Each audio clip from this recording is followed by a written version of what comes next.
An old trick is being used in a new way here at Silverstone. John, you've been chasing this story all weekend, so explain, what is Mercedes doing? This is a fascinating tech story that's emerged at Silverstone this weekend, and I found out about it last night. A team showed me some telemetry data and said, what's going on here?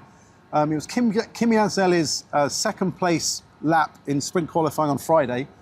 It lifted off before the start-finish line, so it missed pole by 11 thousandths of a second, but it lifted off shortly beforehand, which seemed a very counterintuitive thing to do. But it all involves the kind of counterintuitive nature of these energy power units. And it's basically a way to ensure that the Mercedes drivers get maximum power boost all the way across the timing line, rather than have to comply with what some other teams are doing. And I've heard the story before, because this was happening earlier in the year. So what is different about this compared to before? So the trick basically involved, under these current power unit regulations, to stop what would be dangerous drop-offs of speed, to teams burning at 350 kilowatts at the start of a straight and then down to 0, which would be sudden deceleration. They have a ramp down rate, so every second you've got to come down by 50 kilowatts per hour at some tracks. It's 100 at others, but here's 50 kilowatts.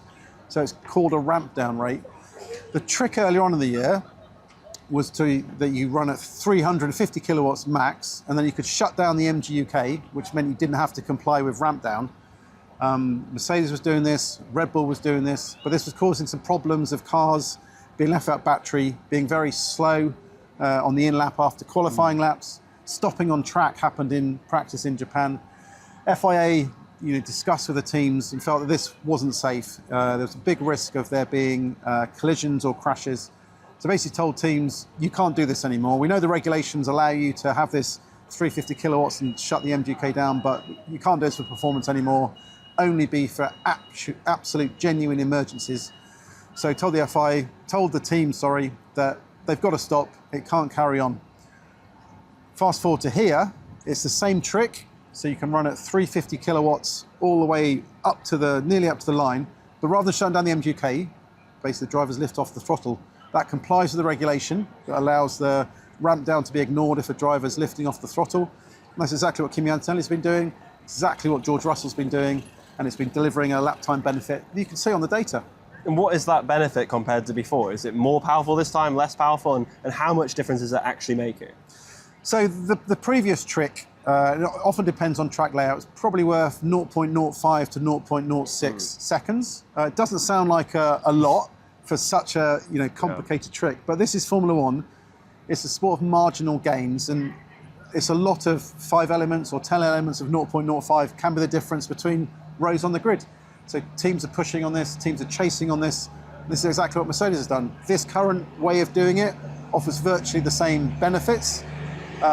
Sure, you lose a tiny amount of lap time as you approach the line as the drivers have lifted off the throttle, but you've gained all that time of running at 350 kilowatts when your rivals are running at 250, 200, and that can be quite powerful. It's a hard thing to get right, but I mean, I heard from Kimi Antonelli today, and this is something that Mercedes have been, pounding around in the virtual world, doing this on the simulator. It was quite a well-oiled machine, but they were able to come here on track and do it straight away. Now, we were surprised. We weren't the only people surprised. Pretty much everyone apart from Mercedes was surprised by this. They're not the only one with that power unit, but McLaren didn't seem to be able to see this coming and weren't doing it this weekend. Yeah, I think nobody was expecting it this weekend. Other teams like Ferrari had spotted what Mercedes were doing earlier on in the year. I spoke to some engineers last night and said, do you understand what's happening? And they weren't even aware of it. But McLaren as a Mercedes customer team is perhaps more interesting because it admitted, and Andrea Stella told us this evening, yeah, we were surprised when we saw it.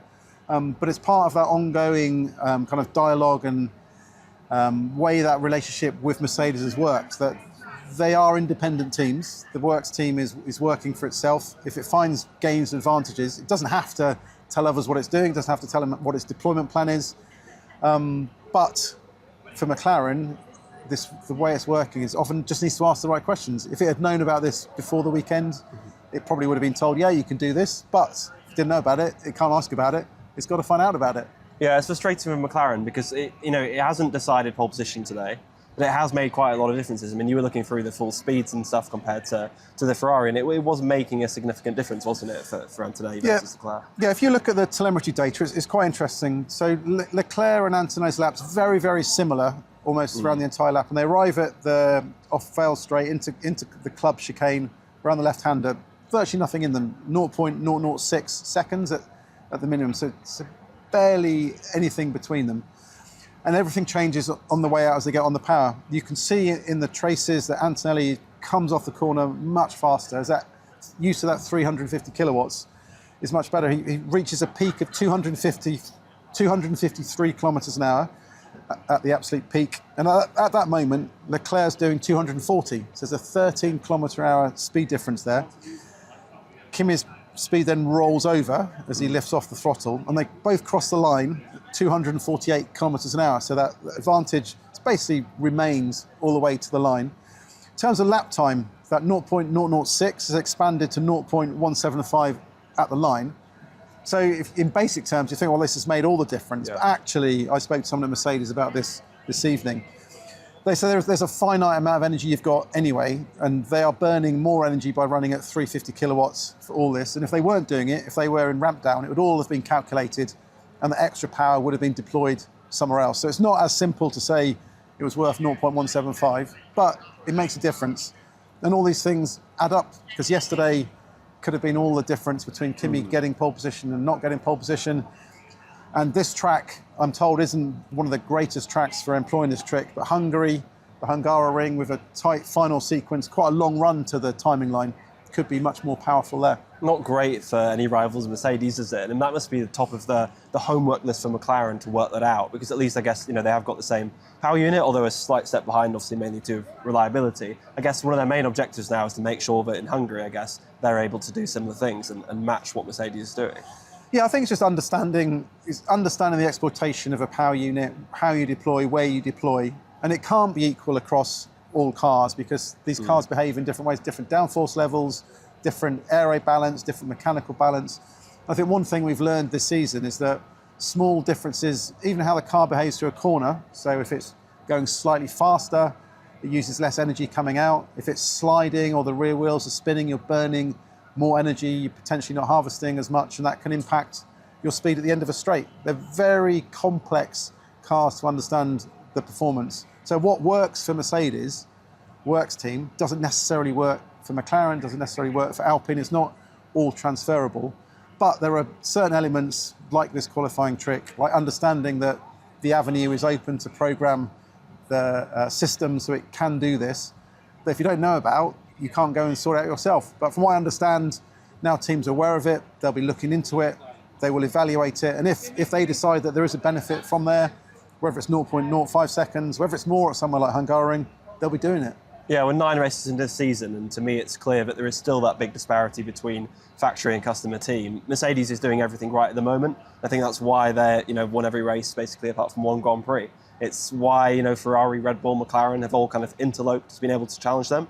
But it's been Mercedes who, over the whole course of the season, has been the clear team to beat, and it's tricks like this, isn't it, that explains why they're currently at the top of both championships. Yeah, I think there's two aspects here. The first is, with this regulation set being in its infancy, I think being a works team offers a huge advantage, because you've had such a long lead time to understand the power unit, the performance profiles, what you need to do to make it quick, to optimize its harvesting, its deployment, the management round a lap, and everything's made to fit. So it all works together in a very way. And you're just further down that road of understanding. That's why the Mercedes started the season potentially bigger advantage than it's got right now, but very, very strong on the front foot. Secondly, I think what this also shows is how Mercedes is pushing on really aggressively, and it isn't backing off, isn't letting any of these kind of marginal gains get away from them. So the 0.05 second advantage that was wiped away when they banned the quali trick, the MGU-K trick after Japan, they've chased it. They've worked out, well, there is another way to employ it. There is lap time there to be had. Let's try and think of a way to do it. Let's get the drivers testing in the simulator. Let's see it works. Let's check it works. They've made it work. It's delivered again. And sure, it didn't make the difference, and without it, Kimi may well still have been on pole position, but it could have made the difference. You can't guarantee where everyone else ends up. And lots and lots and lots of these games, there's a difference between starting on pole position, getting clean air, running the ability to look after your tyres, be at the front. Because if you're starting behind, the risk is you drop into traffic, you get trapped in that yo-yo battle and things fall away. You need to chase every thousandth of a second you can.